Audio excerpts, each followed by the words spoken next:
sa Barangay Balyan, may trash truck doon. Yun, para yung ibang basura hindi makarating sa Lawa. Isla sa may highway po kalapit po ng Hindi, Baguio. nandiyan lang sa may palengke. Isla pa ho yun? Oo. Yung sa may kalapit na coverport. Okay po. May trash truck doon, picturean nyo. Yan yung yun ang aming isang ng buwan. At meron kaming Lady Ranger na naglilinis sa ilog. Ayun. Kasama din po yun sa tanong kung ano po yung taken na action or project para ma-preserve yung natural resources. Meron kami mga Ano Lady yung Ranger. journey po? Kada parang yearly po, ay monthly po. Yung maintenance. Ano yun? Week, ano yun? Everyday yun. Everyday po Monday sila. to Friday yun. Kaya lang, iba't ibang location. Sa reforestation, meron kami mga tinatawag namin, ano tawag dito, yung pagtatanim. Meron kami reforestation program. Replanting po. Yung mga tree planting, yung mga nahanap sa aming computer, kaya alas yung mga alam na, siya yung dapat nag-i-reset na sila.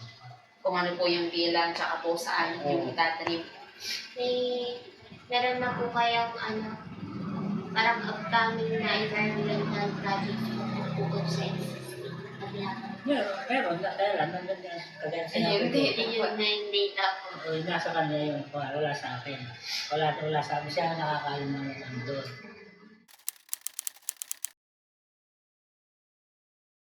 Bali, recap lang po sa, yung question po namin sa number 1 ay yung environmental management plan na merong ang parang pinakang goal nyo po ay zero waste. Oo, yun ang ano yun, zero waste.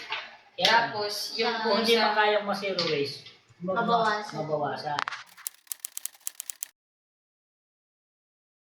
May estimation po kaya kayo kung gano'ng karaming truck yung nahakot kada And sasabihin ko na sa inyo, everyday ay 30 tons.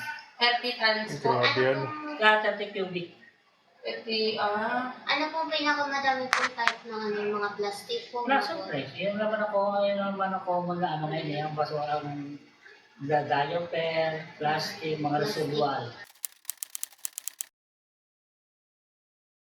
Meron.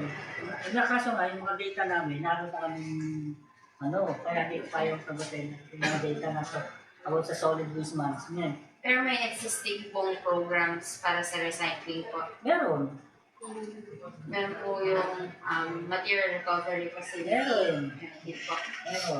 Meron kami nasa MRF namin, yung Moral Recovery Program. Nasa kilometer 3. Meron din po ba kayong program yung para kung sa peso po, yung sa tupad na nagwawalis po every day na sa... Wala kaming ganong program. Ang meron na kami, yung pinakang weekly cleanup. may weekly cleanup po Barangay yun. kayo. Barangay naman ang doon. Anak nagpa-participate doon, yung weekly cleanup. Parang for environment po siya, pero hindi po sa department nyo. Hindi.